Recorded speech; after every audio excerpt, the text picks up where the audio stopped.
नाज़रीन, आप जानते हैं कि हम अमूमी तौर पर मुल्की सियासत की बात कर रहे हैं और ख़ुसूसी तौर पे NA61 की बात कर रहे हैं और हमारे साथ एक नौजवान सियासतदान मौजूद हैं, चौधरी उसामा तनवीर। इनसे बात करते हैं। अस्सलाम वालेकुम। वालेकुम। चौधरी साहब, पहले तो आप ये बताएं कि आपने इतनी कम उम्री में, इतनी नौजवानी में इस जो समंदर है सियासत का, इसमें क्यों छलांग लगाई है? क्या मकसद क्या है आपका? बिस्मिल्लाहिर्रहमानिर्रहीम। राजा बहुत शुक्रिया आपका, आपने अपना टाइम निकाला और हमें यहाँ पे दिया। सर, ये जो सियासत में मैं बहुत ये जो कम उम्र में आया हूँ, बेसिकली ये सियासत जो है मेरे वालिद कर रहे थे, उससे पहले मेरे ताया और मेरे दादा के भी सियासत से ताल्लुक़ था। तो एक ऐसी चीज़ है जो मैंने इनहेरिट की है और ये पार्टी का ख़ास मुझ पे ये एतबार है, ट्रस्ट है कि उन्होंने मुझे बड़ी कम उम्र में टिकट दिया और इंशाअल्लाह ताला सियासत जो है बेसिकली खिदमत है, तो जो लोगों की खिदमत करने की कोई उम्र तो नहीं होती। यानी आप एक ख़ानदानी वर्से को जारी रखे हुए हैं। मुझे ये बताएं कि अब लोगों का ये कहना है कि PTI सियासी तौर पे ख़त्म होगी और ख़ास तौर पे जो आपका हल्का है, यहाँ के जो MNA थे वो भी अपनी पार्टी को छोड़ गए हैं। आप क्या समझते हैं, इससे कोई फ़र्क पड़ेगा लेकिन या आपका उसी तरीके से मुकाबला और सख्त सियासी जोड़ तोड़ होगा? सर, जो पिछले 2 हफ्ते की सियासत है पाकिस्तान में, वो बहुत एकदम से चेंज हुई है। इसमें कोई शक नहीं कि PTI ने पिछले 1 साल में थोड़ा बहुत गेन किया, लेकिन जो पिछले 2 हफ्ते की सियासत है उसने PTI को बिल्कुल ख़त्म करके रख दिया। जिसके आपने जिस तरह कहा कि इसी हलके से, हमारे हलके से ही PTI के जो सेक्रेटरी जनरल थे वो भी इसी हलके से थे, उन्होंने अपनी पार्टी छोड़ दी, साथ साथ और बहुत लोगों ने पार्टी छोड़ दी। तो ये जिस तरह PTI क्रिएट की गई थी उसी तरह PTI ये एंड हो रही है। और आप देखेंगे एक करते करते ये सब PTI के लोग जो जहांगीर तरीन के साथ, अलीम खान के साथ मिल के आए थे, वो यूं ही सब और बाकी जमातों में वो चले। अच्छा उसामा, क्या समझते हैं कि अब आपका मुकाबला, आप मुस्लिम लीग नून के हैं और आप PP 14 से इलेक्शन लड़े थे, तो अब क्या समझते हैं कि आपका मुकाबला अगर PTI से नहीं होगा तो कौन सी ऐसी सियासी जमात उभर के आएगी जिसके साथ आपका मुकाबला होगा? कि अभी आप देख रहे हैं, अभी तस्वीर वाजिया नहीं है। राज साहब, आपको मैं एक बात बड़ी क्लियरली बताऊं कि लास्ट टाइम भी जो हमारा मुकाबला था ना, PTI के साथ हमारा मुकाबला नहीं था। जो कुछ हुआ 2018 के इलेक्शंस में, वो कि आप भी गवाह हैं और हिस्ट्री जब लिखी जाएगी तो 2018 के इलेक्शंस को बड़ा वो एक क्लियर वर्ड में लिखा जाएगा कि 2018 के इलेक्शंस में हुआ क्या। PMLN का जो स्ट्रॉन्ग होल्ड है उसमें रावलपिंडी जो है वो सर फहरिस्त है। आप देखेंगे कि लाहौर, गुजरावाला, फैसलाबाद से ज़्यादा सीटें अगर आप हिस्ट्री में जाएं, क्या वो कंटोनमेंट्स की हैं, क्या वो म्यूनिसिपल जो कॉर्पोरेशन हैं, क्या MP MNAs की, रावलपिंडी ने ज़्यादा सीट्स हमेशा निकाल के दी।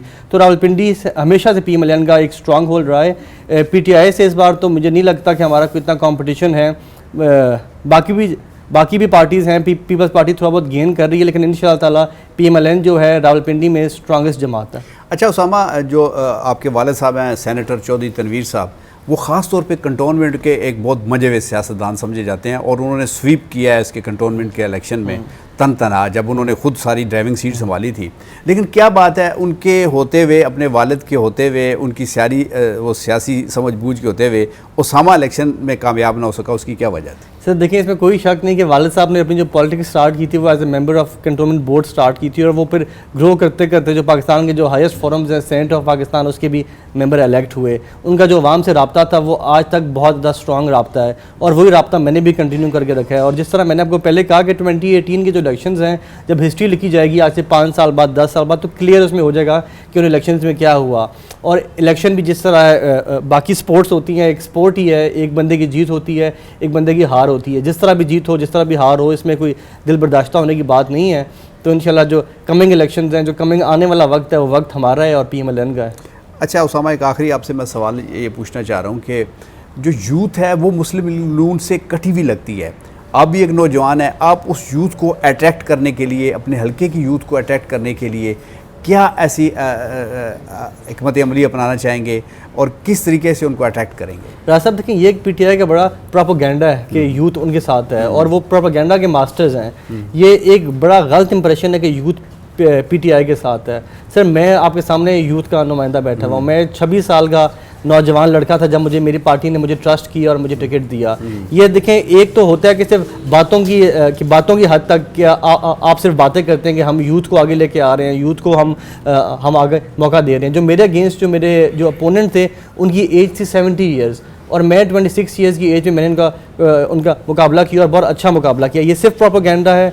PB14 की यूथ, रावलपिंडी की यूथ मेरे साथ है, PMLN के साथ है, मरीम नवाज़ के साथ है। और ख़ास तौर पर पिछले एक साल से जब से हमारी जो लीडरशिप में थोड़ी सी वो चेंजेस आई हैं, या फिर जो अहदे हमारे जो मरीम नवाज़ को जो अहदा भी दिया गया है, उसमें उन्होंने यूथ को बहुत प्रमोट किया है। उन्होंने हर शहर के यूथ कोऑर्डिनेटर्स बनाए हुए हैं, और उन यूथ कोऑर्डिनेटर्स का जो यूथ है उससे बड़ा स्ट्रॉन्ग रब्ता है। इंशाल्लाह आने वाले डेज़ में आप देखेंगे कि जो यूथ हमारी गुमराह की गई थी, जिनको PTI ने गलत सब्ज़ बाग दिखा के एक और डायरेक्शन में वो लेके गए थे, वो सब लोग PMLN में वापस आना चाह रहे हैं। और PMLN ही यूथ की नुमाइंदा जमात है, और आने वाला वक्त जो है वो नौजवानों का है, यूथ का है, PMLN का है। उसामा, दिल तो बहुत चाह रहा है कि आपसे बहुत सारे सवालात करूं, लेकिन चूँकि हमारे पास वक्त कम है, इसलिए मैं आपका शुक्रिया अदा करूंगा। आपको हमारी दुआएं हैं कि आप कामयाबी से हमकिनार हों और अपने यूथ का और अपने जो हल्के के अवाम है उनकी दादरसी करें। बहुत शुक्रिया। Thank you.